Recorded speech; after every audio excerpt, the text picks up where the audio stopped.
I invite all of you to close your eyes and just allow this space to disconnect from any thought that you may have had, and to disconnect from any chatter that might be happening in your brain. And if there is chatter in your brain, we can just acknowledge it and say, wow, beautiful brain. Thank you for all your chatter that you bring me. But we're going into some quiet time because we're going to disconnect from that chatter in our brain. And we're going to have some quiet time where we can connect with the energy of our heart. It's the energy of our heart that wants to communicate to us in this moment. Our beautiful heart that is present every beat throughout the day. Even if we are not aware of it, our heart is beating every moment of every day. And it's there in the silence, waiting to connect when you're ready to listen to the whispers of the silence that it exists in. And each of you has such a unique path. And the compass that guides you on that path is always the silent whisperings from your heart. And the one that guides and connects the heart is connected to the field of the Creator. That creative source that we all came from, and that creative source that we will all merge back into when we're no longer here on this physical plane of beautiful planet Earth. And so we just say thank you to our beautiful heart. Thank you for accompanying us on this amazing journey.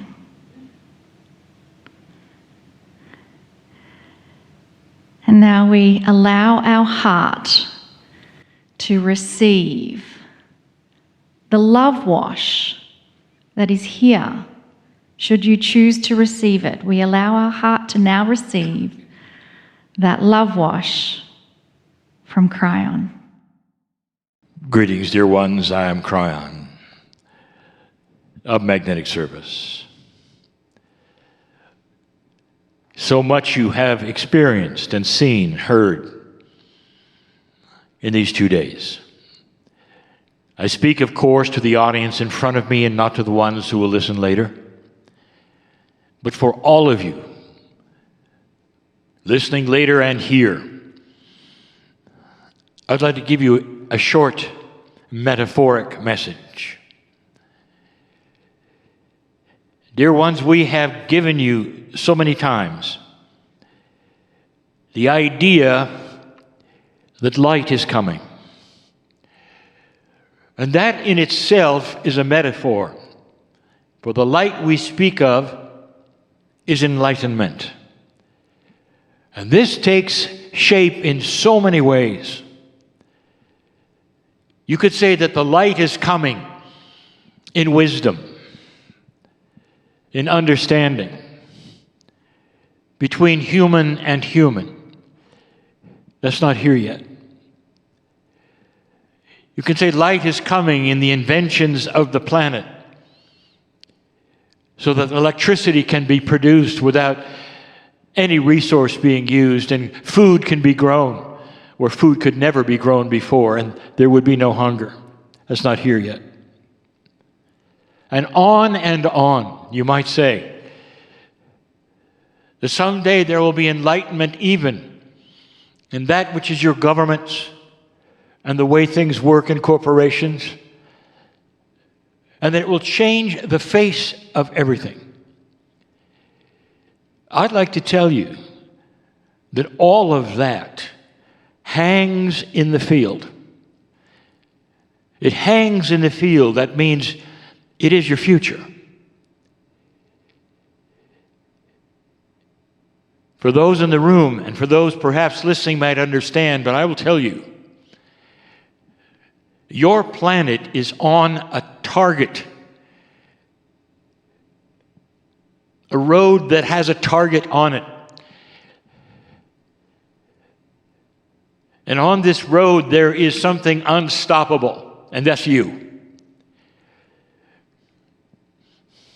There was a time when I said, humanity may do this if it chooses, and you can go back in time and hear this so many times. That you have free choice, dear ones, and if you choose to do this, then it will happen. And at this point, I will tell you, at the beginning of this year, that the snowball is rolling, and you're not going to stop it. And that snowball is white, and it's light. And it may take a little longer to get down the hill than you want. But I have seen this in other civilizations, in other planets of ascension, and some of you have been on them and recognize it, and your old souls here today, because that was the plan. That you would come back and have enough lifetimes of experience to feel it and remember it and know not to be afraid. To be part of the final battle of dark and light, which may surprise you in how it develops. But even in these last 2 days, you've seen perhaps what is going on and the hope of the future. That's why you're here. And those listening to my voice, I will say to you yet again, things are not always what they seem. I want to give you, in closing, a little parable. It's the parable of a man named Woe. He's not actually a man. He could be a woe man, but we call him a man because it's convenient and you understand it better. It's a parable that stretches the imagination of reality, and that's what parables do. In some of mine, I will take you to planets that don't exist and situations that can't happen. But there's a reason. There are things you don't realize, attributes that you do not know about that which we call light. And so to show you what I mean, I'll give you this parable.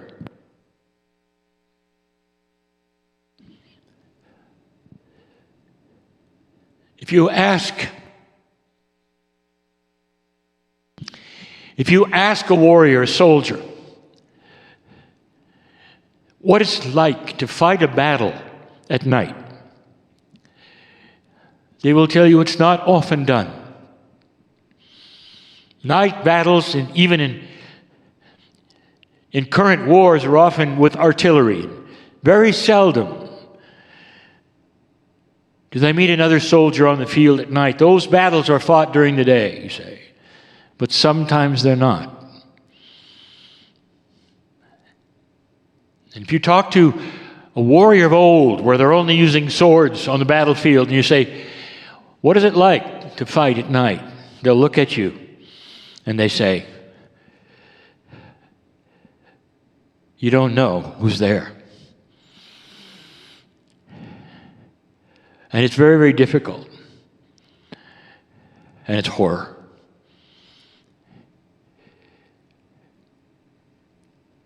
That's the metaphor of this planet at the moment.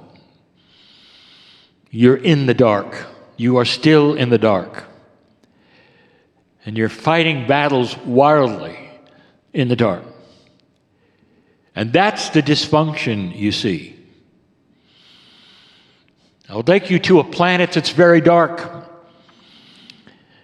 And Woe is a warrior. And he's been fighting on this planet for a very long time with a very old rusty sword. And he's been put out onto the field so many times and thought it was his last time, as he would hear noises and think he's heard shapes and swing his sword. And He had been wounded a number of times, and he was in the trench once again, ready to go out and do it again. Paint this picture, it's pretty sorrowful, pretty ugly. But the planet itself was dark, and daylight never seemed to come, and it always seemed to be battle after battle with his rusty sword. It may seem funny and perhaps a little goofy what comes next. But a little green man showed up. He spoke funny. And he said to Woe, I have a special saber for you. And Woe said, really? I could use a new one because mine's so old and so rusty. Thank you. And the little green man handed him this. And it didn't look like a sword at all until they pressed a button and out came a lightsaber. Wow. The little green man went away. Woe knew he was going to win this battle because as soon as he turned that on, he would then be able to swipe his enemy and he would be chief on the battlefield and he would be winning this battle and he wouldn't have to worry anymore, but that's not what he got. When it was time for the warriors to go on the field and they rang the bell and up they came out of the trenches, he raced out into the field and he hit that button and up came the light. What he saw around him, he didn't expect. All of the warriors that he had never seen before, he'd only heard them before, they showed up. And all around him, there was shock as they saw not him with a saber sword, but the light that it created. And they looked around, and for the first time, they saw each other eyeball to eyeball. And they recognized they were all in shabby clothes with rusty blades. And they'd even forgotten what they were doing. And they saw each other as human beings for the first time. And collectively, without a word being spoken, while he was holding that light, they all dropped their swords and looked at each other. And almost every single one of them walked around. For the first time, they could see one another. Didn't even recognize the uniforms. Didn't even know why they were fighting. And it was the beginning of light on that planet. One man. This is a metaphor for you, as goofy as it might sound, of light where there is no light. That's what you get. You don't know how dark it is here until you see the brilliance of the wisdom that is coming. You don't see how dark it is here until someone comes along with ideas that have never been there before. And you go, why didn't we think of this before? With inventions that have never been seen before, that change not just the atmosphere of a technology, but rewrites an economy. Those are the kinds of things that happen with light. Those are the things that are hanging in the field. You've had a glimpse of them in these 2 days, of what is possible on this planet. So I will echo what my partner said earlier. Don't be afraid, because you have that saber sword. And slowly you'll understand how to create the light, what it means, and how to put it in the framework of mastery and not conflict, and how to use it so gently and so softly and so beautifully that you illuminate areas that needed illuminated and they never even knew you were there. Like the one who strikes the match in the dark room, you can't see who it is, but you see all around you. This is the future of this planet, regardless of what you're being told. This is the future of this planet, And old souls are the ones with the experience that they have who will bring it to fruition on this planet in these times. There is no accident you are here. There is no accident that you are hearing these words. Now go from this place or this recording and think about what I have said and understand who you are and how the Creator has set this up and how you have agreed to it and why you're here. In compassion and love, which are the tools of the day, I congratulate you for being here and taking the mantle of this lifetime that may change everything on the planet. I am crying in love with humanity. And so it is.